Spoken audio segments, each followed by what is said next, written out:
Hey everyone, this is Josh from Solopreneur Grind for episode 91 of the Solopreneur Grind podcast. I am happy to be joined by good friend and founder of CoSquare.co, Vadim Lidich. Vadim, thank you very much for coming on the show today. Josh, thank you so much. Wow, what an introduction. Super excited to be here today, man. Awesome. Vadim, to kick us off, can you please tell people a little bit more about you? Who are you? What are you working on right now? And then not yet, but we're going to, get into your backstory and all that fun stuff as well. Yeah, absolutely. I mean, where do I start? So, you know, I'm not from Canada originally. I came to Canada when I was 17. I immigrated from Eastern Europe. Taught myself how to speak English by watching YouTube videos and reading Conan Doyle books. Came to Canada. Was on the fast track to make my parents proud. I took business. I graduated. I got a job on Bay Street in finance. Everything was working out well. At some point, realized that I wasn't making this world any better or making any significant dents in the universe. So I quit. I taught myself how to code, and for the following 5 to 7 years, I've spent building various tech companies in real estate tech, legal tech, alternative lending, esports, et cetera, et cetera. And so here I am today. Very cool. And I'm excited to dig into a lot of that for a few reasons. Number one, we're both currently working on legal tech companies, so there's that connection. Number two, my tech company is in the immigration space and you're an immigrant, so I'm excited to dig into that a little bit more. And number three, I'm very curious to know what kind of led you to, quitting the more typical pathway so early on in your career. Don't answer that yet. We're going to get to it in just a second. So Vadim, let's start at the beginning, more of the professional side, or career side. You come to Canada, and why did you decide to take the program that you decided to study?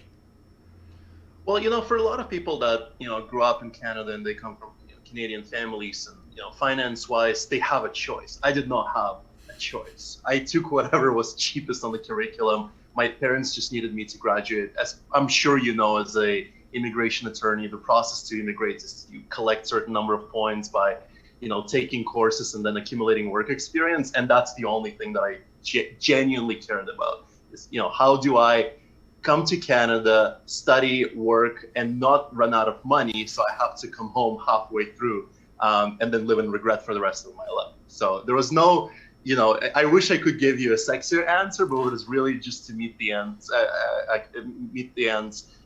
and see this through. And I'm glad to announce that I did. Right. Awesome. And so when you finished the program, what did the first step of your career look like? So arguably, the first step of my career started way before I graduated. And it's sort of like one of those things that you look back on and you just realize how much you had to hustle because your back was against the wall and you were running out of money. Or in my case, I was, and I had to, start networking, start putting in, my name out there. So somewhere around my second year, this is where internship opportunity came up. And we had to actually have an internship because it counted towards graduation. You had to accumulate that credit. Normally what you would do, you would go on this website, very broken, Seneca internships opportunities website, and you would try to figure out where you fit. So for business people, you could get a job as a administrative job or some sort of an Excel job. For marketing, you could do some social media internship. And I wasn't really impressed by the options that were given to me. And normally you would just settle for whatever made sense at that time. But I decided, let's take a little bit of initiative, still have a little bit of time. So I started going out and talking proactively with people. At that time, I was really passionate about investing, stock, markets, all that kind of stuff. I'm still running a passive portfolio just for myself. But at that time, I kid you not, I barely showed up to class. Me and my buddy Sajad used to sit in the library trading stocks for the most part, and then we would show up to final exams just so we can pass and accumulate enough grades. And so at that time I started reaching out. I had a quote unquote portfolio, or a track record, trading my own student tuition money. I was writing a little bit about investing, and my niche was volatility. It's just a thing that happens to the markets, and there is mechanisms and securities that track underlying volatility. I was expert in that. And I started, writing a lot of content, posting it anywhere, and then hustling to get introductions to wealth management, capital markets, investment banking, things of that nature.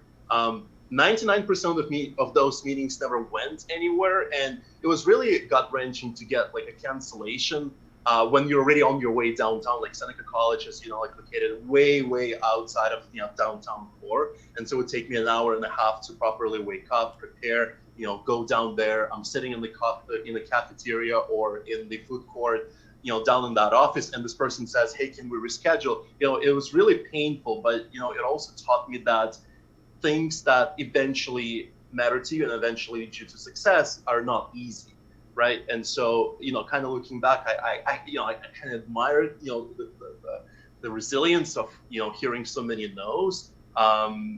But it was also one of those things that, really put a smile on my face looking back. Right. And with stuff like that too, it's often more of a quality than quantity. You don't need 1,000 networking calls. If even just that 1% goes right, it can lead to a lot of really good stuff down the road. So when you did end up graduating, what was the first job that you took, and how long did that last?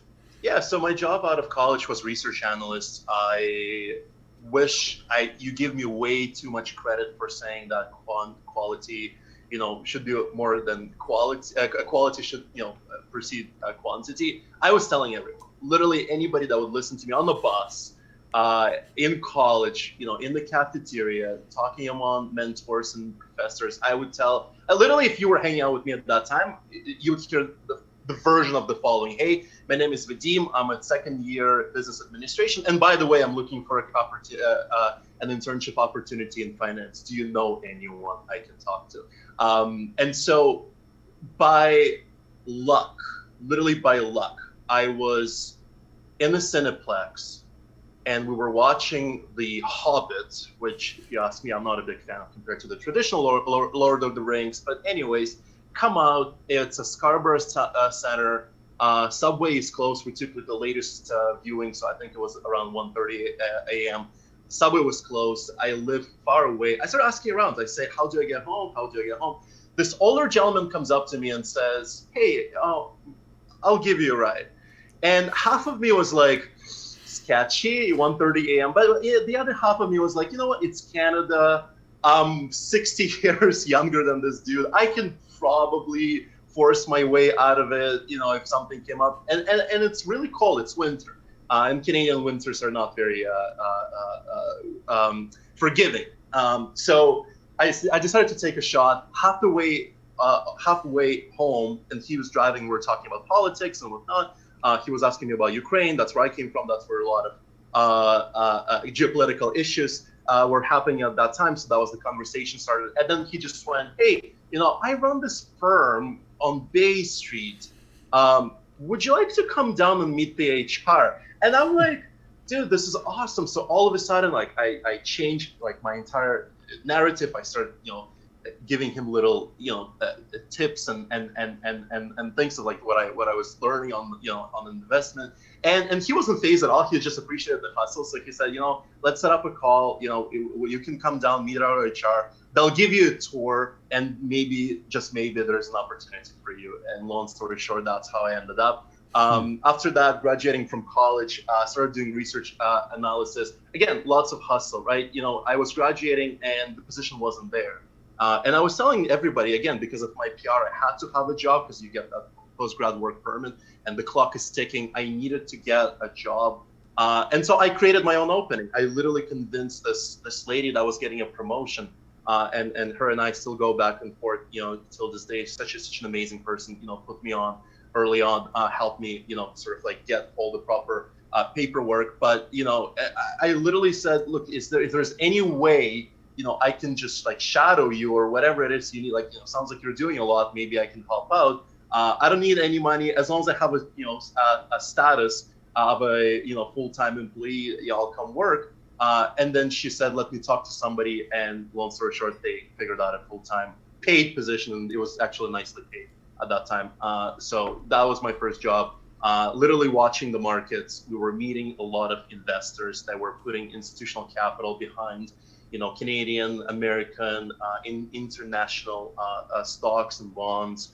And it was just fun. It was fun because that's what I aspired to do. That, Wolf of Wall Street and all that. Like, I just loved watching those kinds of movies, and hearing stories about investment bankers and 2007, 2006, 2005, kind of glory years of Wall Street. I just wanted to do that, and it was a dream come true. That's very cool. Now, I want to keep continuing down the story, but I also want to ask, for those who are maybe managing their own money, maybe early on in investments, stock investing, trading, however often they decide to. Do you have one or two quick tips on, someone has money, they're managing their own portfolio, one or two quick tips on, how people should approach that, or maybe try and improve their own performance? Yeah, absolutely. Two tips. Be prepared to lose money, and don't chase anything, right? So early on, when I was trading stocks with my friends, we were making a lot of bad decisions. And if I stopped at that time, I probably could have cut my losses, but I would never learn as much. And trust me, like, trading paper stocks or doing like a simulator is nowhere near what the real experience is when your emotions are on the line and your real money is on the line. So you just have to, be smart, maybe invest small and be active and learn, and don't be afraid to lose. And the second one is, don't chase. Just because stock went from 30 to 50, it doesn't mean you should be buying and feel like you're missing out. Usually things come down, and that's where I usually buy them. Is when things are cheap and undervalued.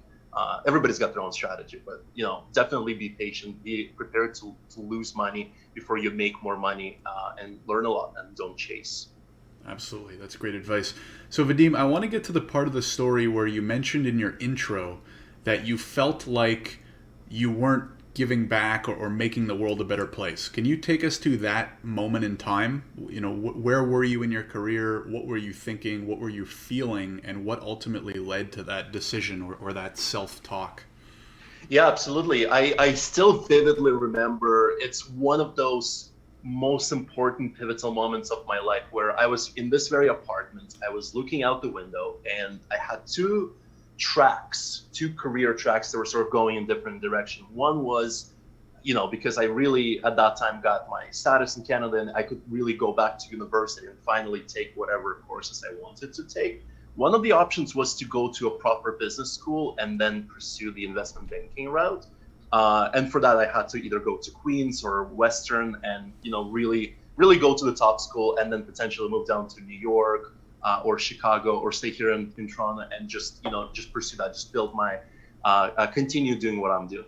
And then the other track was, and it was like a whisper, like a quiet voice at the back of my head that kept getting louder and louder with every passing week, saying, are you doing what you're doing? Are you maximizing who you want to be? Are you sure you're not just chasing this because your parents, the society, your sort of like early childhood impression of who you should be? Are you just doing that because of that, or are you actually doing this because you really see yourself 20, 30, 40 years from now sort of at the top of this specific solution? And the moment I asked myself that question, I realized I'm just chasing this. I put my head down, and I never had an opportunity to look up.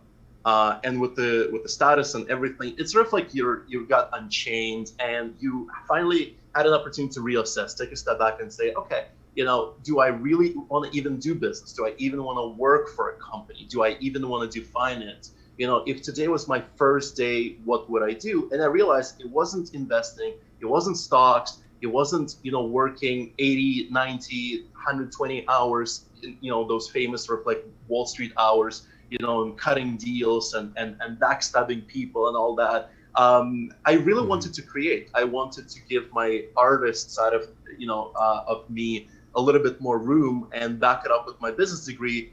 I knew I could do it. So I remember I applied to all these universities and I paid the application fees. And when they said you're accepted, I'm like, I could care less. I stopped right there and then, and I realized I want to do something. And at that moment, everything kind of changed. The first thing I did, I picked up the phone. I called my college buddy Sajat, the same guy that we used to trade stocks with, and I said, "Look, what are you up to? Let's meet up. I got a couple of ideas." And for the next 5 to 7 years, we were doing just that, pursuing our own dreams. So I'm glad I did that. And so, how does the technical side work? Because up until this point, had you done any coding or anything like that, or complete novice at that point? I was as far removed from this as you can possibly imagine. I literally never wrote a line of code in my life except for this. In 6th grade, we had this like a calculator assignment, and it was like a copy paste. I had no idea I was doing. So I honestly, the biggest fear, my personal biggest fear up until when I was 21, 22 was I saw this explosion in tech and all these tech jobs, tech careers, tech entrepreneurs, all these exciting companies and technologies started coming up. And this world software and the software engineer was that sort of like a thing, like the exactly same way that I used to put up investment bankers on a pedestal leading up to that. All of a sudden, I realized it's the software engineers that, at the back of my mind, I was assigning this status of a super person. And there was one thing that I couldn't do. And I realized I had no knowledge of it, no experience. And to me, it was scary knowing that it's the next big thing. And I'm nowhere near prepared to capitalize on this. But something happened. So our first/second sort of iteration of the first startup at that time with me and Sajad was, a marketplace for real estate. And we had to create something from scratch. And so we had a third person that was supposed to be our CTO. Somewhere a month to a couple of weeks to our demo day, and we had this, a big meeting lined up with Mars Discovery District for, being enrolled in their venture services program. He decided to announce that he deserves more than half of the company, or he's going to walk away on us. And I don't remember exactly how that decision was made. I remember going back and forth on the phone and trying to calm him down. But I don't know what happens. He acted out on us. And so I said, okay, if you want to quit, you quit. And we were kind of stuck, myself and Sajad were two business majors, no tech experience, building a tech marketplace from scratch. We had no way out other than to learn. And I have no idea how we actually ended up pulling it off. But I remember sitting on Stack Overflow, figuring out, is this login form can work with this lending page? Somebody created all these things. And I was sitting there trying to figure out what the code is. How do I put this all together? Can this button live on this form? Can this form live on this? It was a lot of hacking. Well, it was a lot of glue and chopsticks and scissors and duct tape. And it looked pretty ugly. And it didn't work if you took one wrong action somewhere in that supposedly flow of registration. But it existed, and we managed to create it. We managed to deploy it. People could go on CoSquare at that time. That's actually the company that was called CoSquare and still the company that I'm using today for all my other ventures. But they could go on the website and actually access it. And I was so immensely proud because of the, that month of pressure and really seeing that goal in front of us. So close to get into Mars and start building, business out of the idea. It was powerful enough to kind of keep me up for 14 hours. I remember spending my entire day reading Stack Overflow, reading Medium articles about coding, JavaScript. I was taking lunch breaks to watch YouTube videos, and I was pausing a video every 10, 15, 30 seconds. Just to understand what the guy was typing on the screen, and then I would replicate the same on my own text editor. It was a lot of grind, but I'm happy. It's the biggest accomplishment in my own sort of like entrepreneurial professional life, just transcending from purely business to actually a full stack entrepreneur with a business, full stack developer with a business degree. I never look back. It's the most powerful skill set you can ever learn. And if for those of you listening or watching right now, if there is one thing that I recommend even today, is really pick up some programming basics, because it can really transcend you and empower you as an entrepreneur going forward.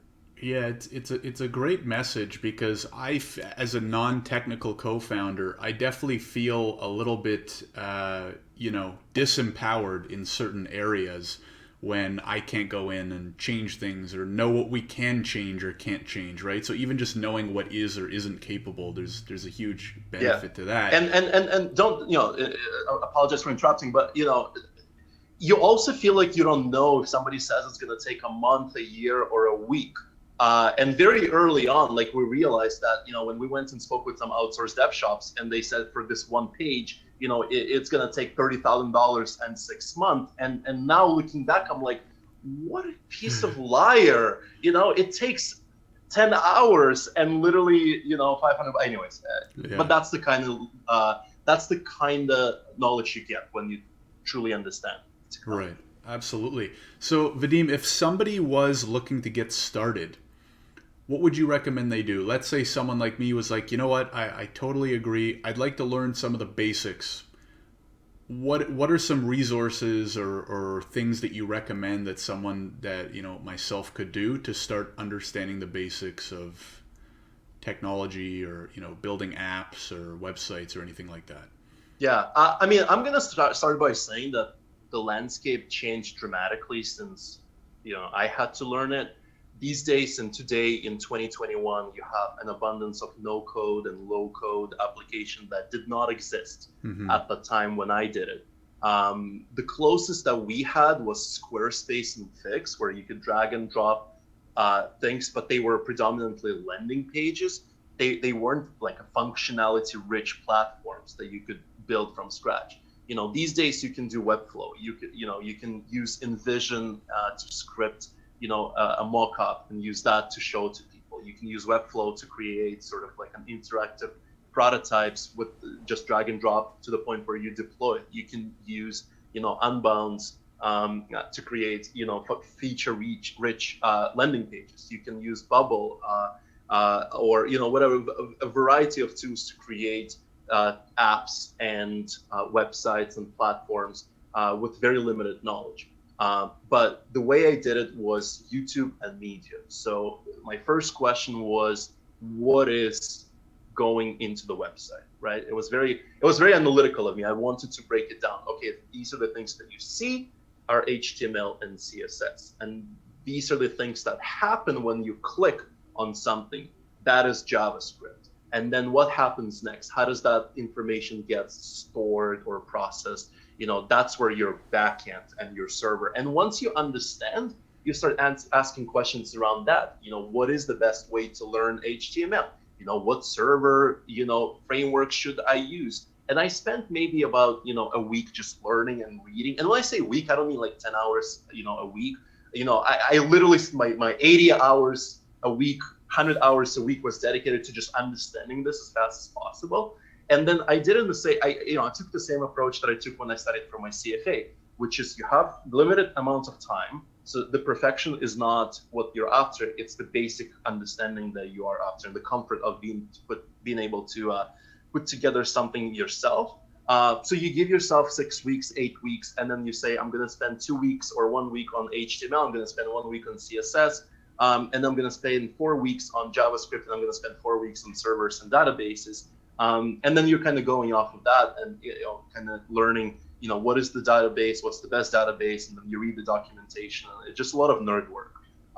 It's not sexy, it's not flashy. You're literally, I remember gaining weight and becoming addicted to Red Bull because I would come home, and at that time I still had a full-time job, and I would come home before, by the time it's 5 o'clock, I was already home, and people are like, how does this guy in and out so fast? But I was home. I would literally turn off my phone. I would tell everybody I'm busy, and from 5 to like 4 in the morning, and that's where like things got really fucked up, because like my entire sort of like the clock and everything was just so off for that 6 to 8 weeks that I had to like learn. But I would come home, I would like pile up bottles of Red Bull, and on my left side I would have a checklist of things that I need to learn and understand today. And I had one monitor and one screen and a notepad, and I was just in the zone. You couldn't get a hold of me.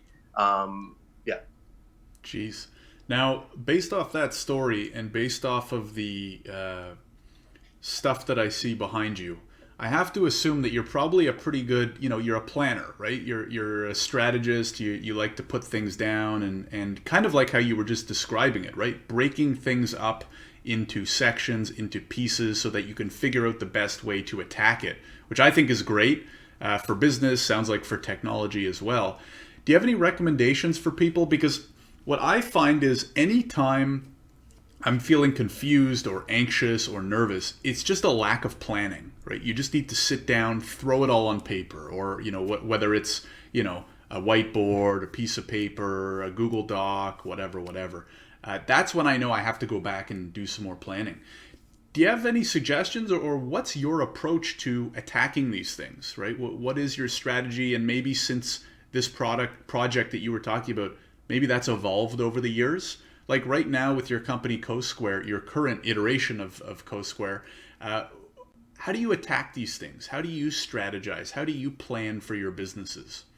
Yeah, it's funny, Josh, because I got that question yesterday from another person that I was going back and forth on LinkedIn with, and she asked me, how are you, a slightly different version of the question that you asked, which is how are you able to do so much by yourself, right? And I was flattered because, I never thought about this as sort of like a successful strategy. I just thought about it as the way I do things. But one of the things that you need to very quickly realize is, what are you saying no to? So for example, are you on LinkedIn? Yes or no? And that, if you are doing LinkedIn, are you also on TikTok and Instagram? And for me, the answer is no, because I don't have the time or knowledge to do these things well enough. When somebody asks, how are you building the tech?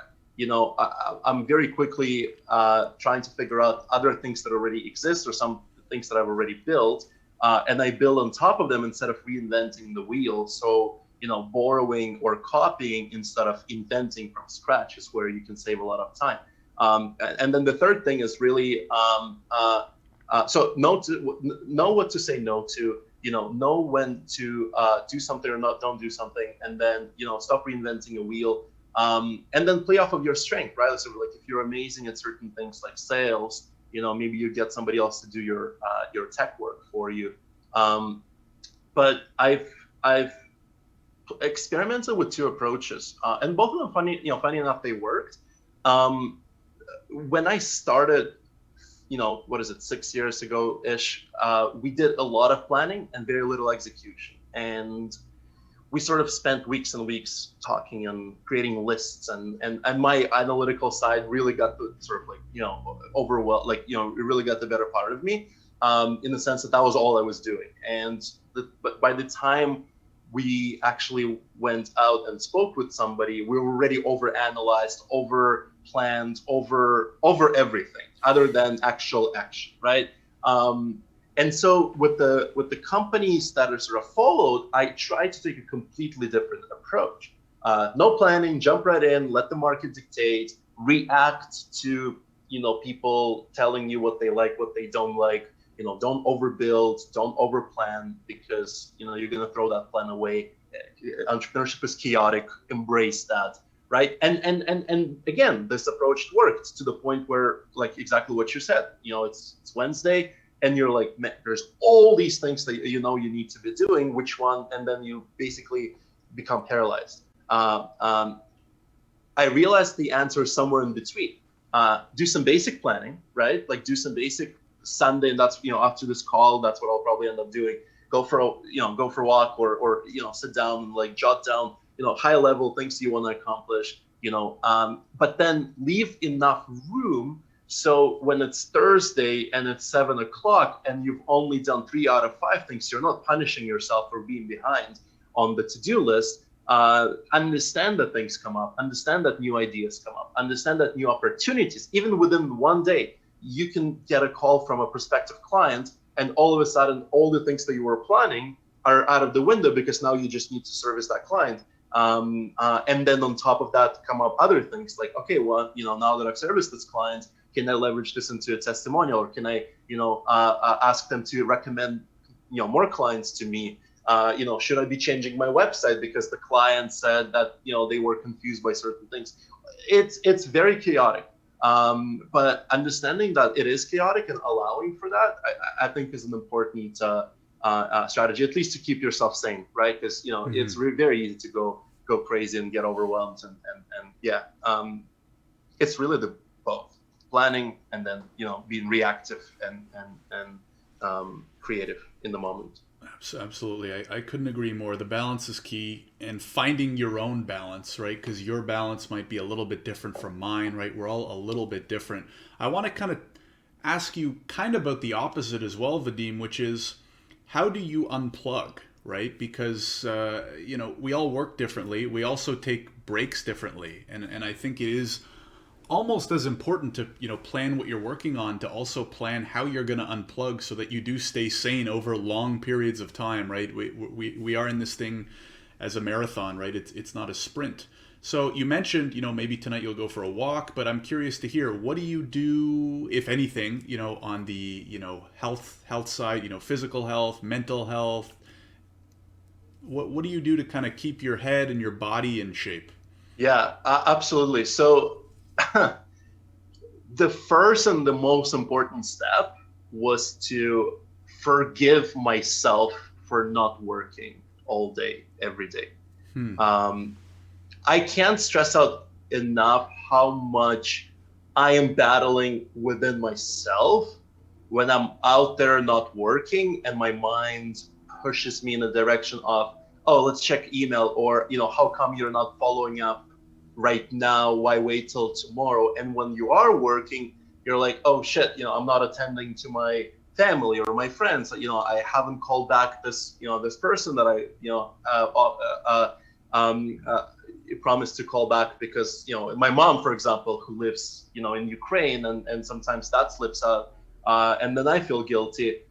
Or, you realize that you worked so hard and you're at the point now where the smallest rejection hammers you into the grave so hard because of how much you've accumulated in terms of tension and stress. And you didn't let off that steam on time, and you pushed yourself too far. And now it's too late, and now you need to take an entire week off because you're just not getting out of bed in the morning. So forgiving yourself and almost treating that as part of work, part of strategy, allowing 20% on self-care, and forcing yourself to not check emails, not be available, off the grid, is the first step. And once you figure out, it's whatever you like. So during winter, I got into hockey. My first ever hockey game happened this year. I'm proud to announce that, although I'm not quite ready for an NHL draft next year, I did have a goal and the assist playing with 13-year-olds. So it was the most memorable. It was the most fun moment this winter. I'm so proud of it. For the person that never skated, I was pushing myself to at least get in the game, and then kind of go from there. But I love me time.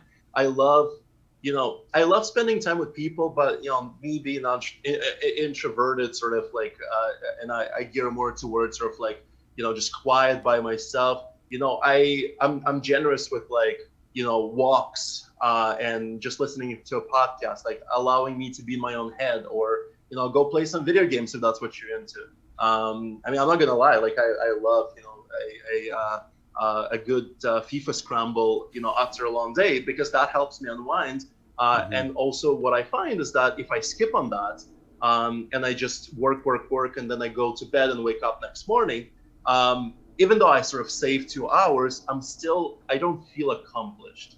And if you don't let yourself do that feeling of resentment towards yourself and the fact that you properly haven't spent your Sunday, for example, to like not think about work, it comes back and it hurts you in the long term. So allowing, forgiving yourself for not working all the time. I'm the kind of person, I'll work as long as it takes, but really forcing yourself not to, for the sake of sort of like long-term marathon sort of staying in the game, and then just knowing yourself, like what is it that you like. Do you like cycling? Do you like soccer? Do you like baseball maybe, or going for a skate? If you want to take a Sunday off and go for a hike, that's awesome. Like just do that, right? And don't blame yourself for allowing that time.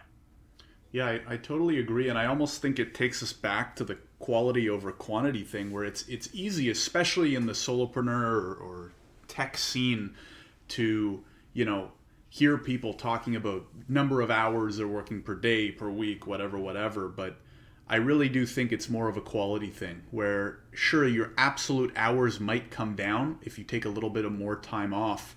But especially when you're starting a new company or leading a company, it's better that the hours that you're spending are of high quality, right? You're making big decisions, you're writing code, you're coming up with sales and marketing strategies.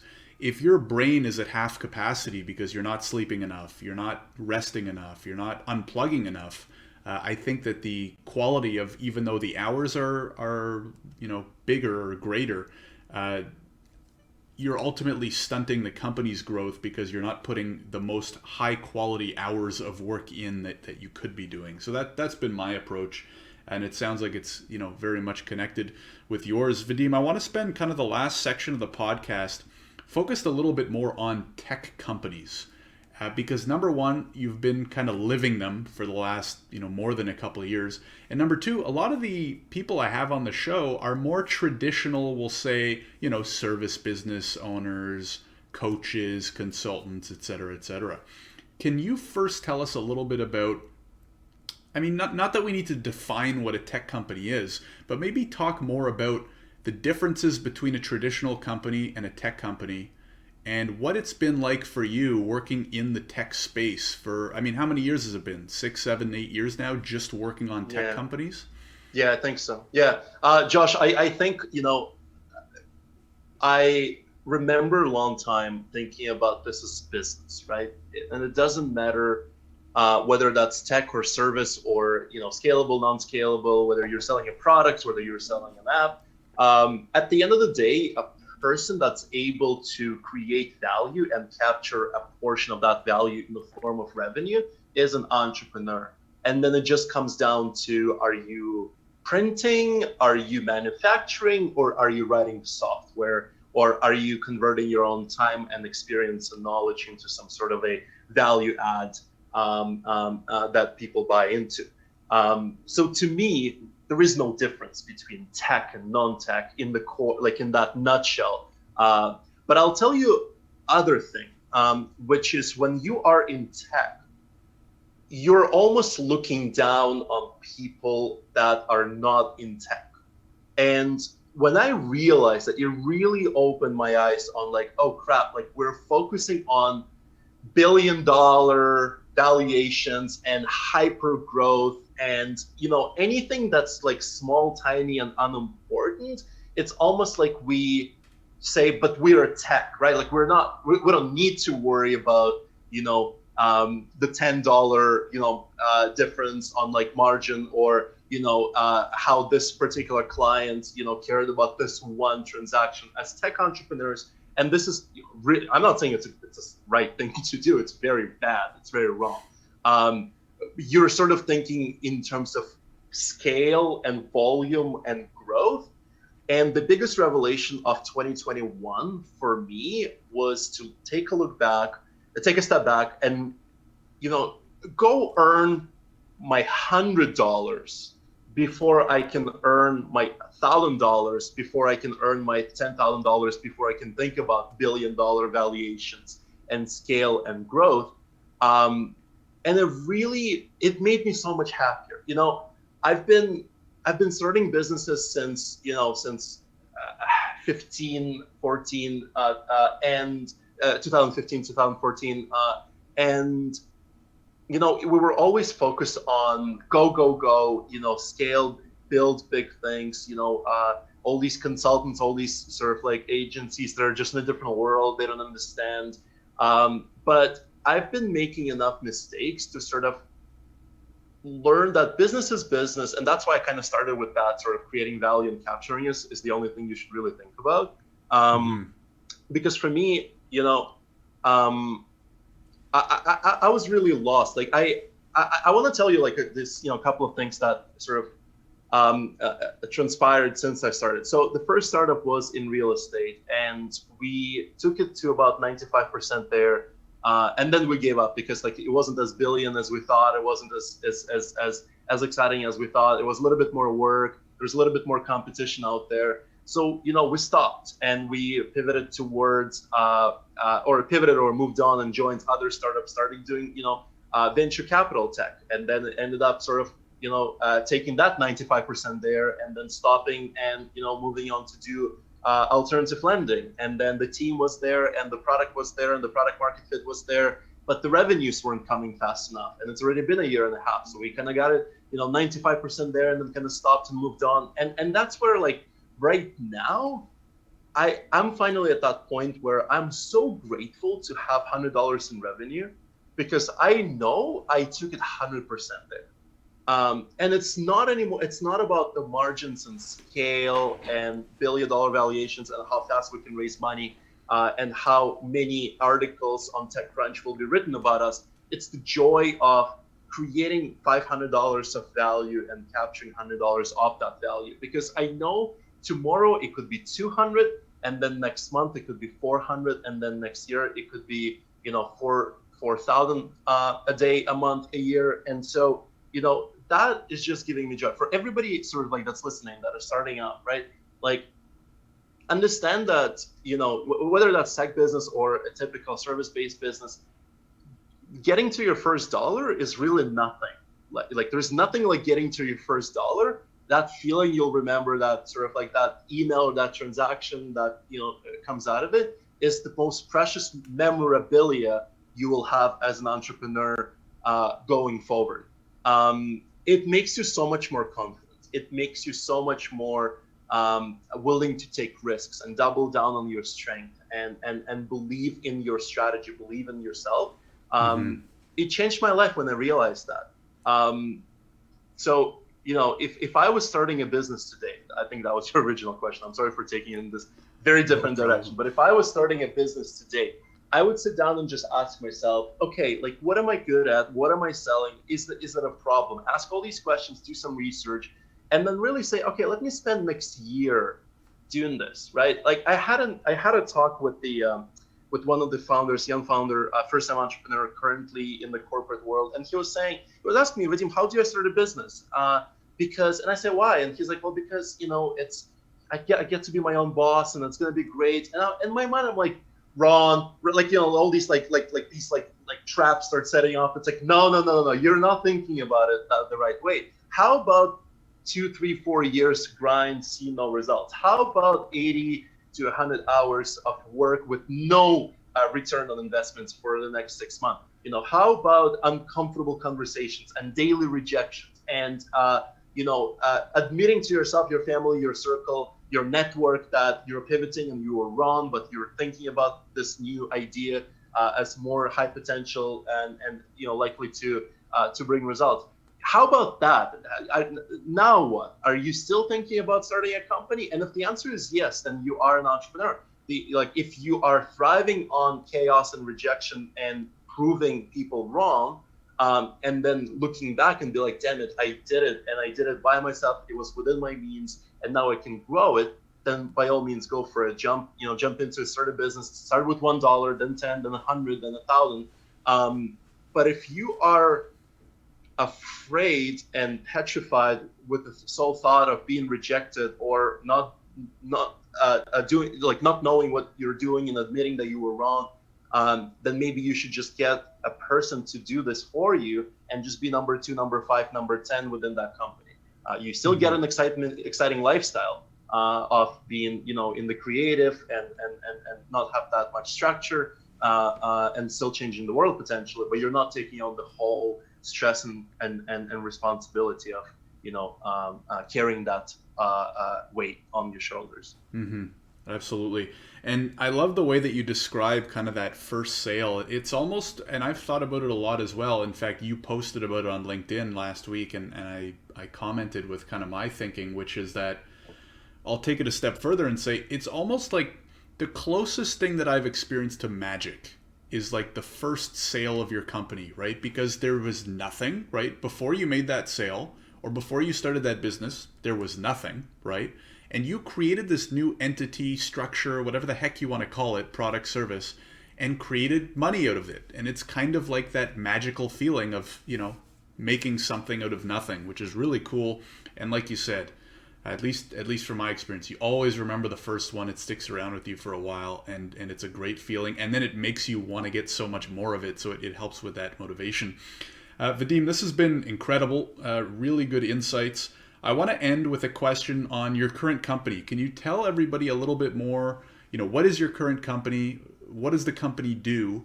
And what's the biggest lesson that you've learned leading up to this recent first sale that, or any tip or trick that you would give to someone who's maybe in the process of starting their own tech company right now? Absolutely. I think I'm going to start with the lesson, and that is really know who you are, know yourself, and then solve the problem that you're familiar with and can meaningfully contribute to.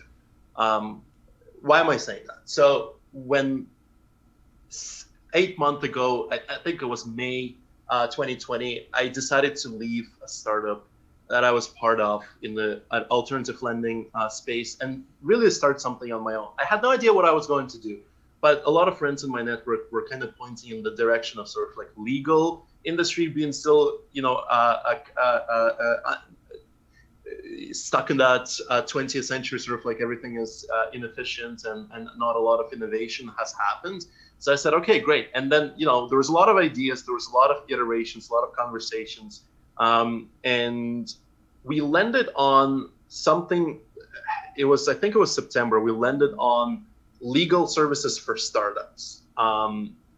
You can ask a question or you can request a service, and we would do that. And then something happened. I really want to talk about this because it's really an important lesson that I've learned, and I kind of want to, document that, or at least have this virtual record of it. We pivoted, and I don't know why. I don't remember what happened. We started growing our team, and with bringing more people, obviously you bring more opinions, and you have all these opportunities too. Because somebody comes from an employment background, somebody comes from a family background, and all of a sudden, we weren't helping startups to solve their legal problems, which is the area where I'm comfortable at or in. All of a sudden, we were helping anyone solve anything, and then we realized that the way we can bring people on is by letting them ask a legal question, and that's when I guess you and I have met, and I reached out for some counsel and really understand what am I really doing, but. Somewhere 2, 3, 4 weeks ago, and we're now in March 2021. So I think at the beginning of March, something really hit me, and I went oh, but why am I doing this Q&A for things that I don't understand? Somebody calls me and they say they have a problem with their family, they're going through a divorce. I am very sympathetic, but I have no experience. There is nothing that I can write or explain or recommend that will meaningfully contribute. Whereas for the past 7 years, I've been sort of operating in this 0 to 1 space, idea to market, right? Idea to market. That's the space, that's the stage where all my previous companies were at. This is where I feel most comfortable in, this is where I can add most value. I'm already spending hundreds of hours every month talking to other founders, bouncing ideas, helping, first-time entrepreneurs avoid pitfalls. And I realized, everything that I'm doing is here, right? Everything that I like, that I understand, and I can add value to is over here.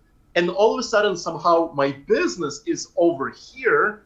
It's in the area where I think there is an opportunity, but I don't understand it. I can't add value unless I bring other lawyers, other professionals to add value on my behalf, and that makes me useless as a intermediary. It makes my service exactly the same as hundreds of other services that already exist. Heck, why would you even go through a service that just adds an extra layer of complexity instead of just going directly to a lawyer or reaching out to like a pro bono organization? So that's when I realized, let's circle back. Let's combine what I know, what I'm passionate about, and where I can add value to the actual product that we're doing.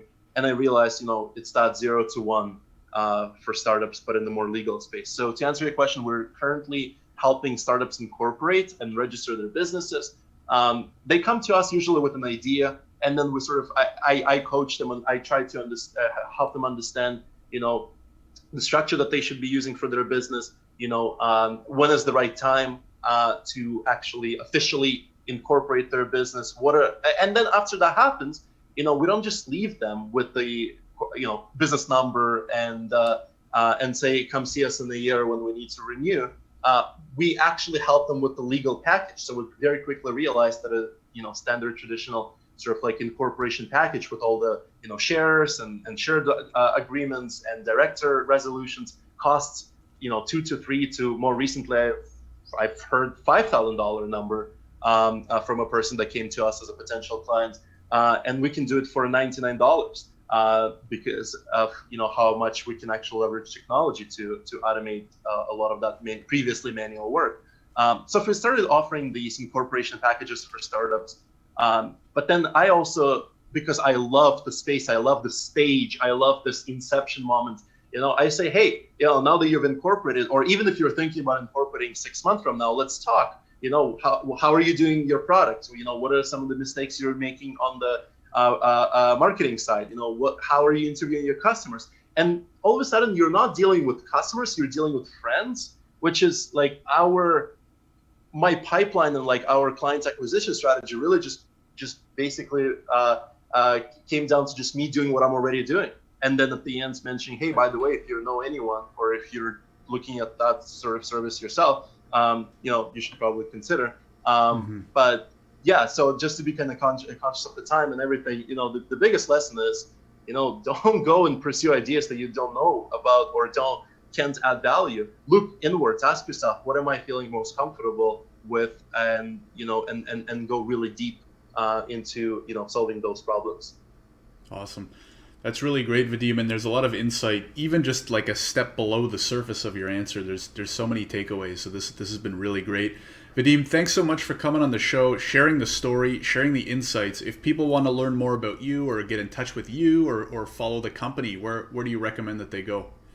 Yeah, absolutely. I'm on LinkedIn, Vadim Lidich, or you can find my website for CoSquare, cosquare.co. So, either connect with me on LinkedIn or hit me up by email through CoSquare website. And I'm always happy to connect with founders, share advice, chat about entrepreneurship, business, startup tech.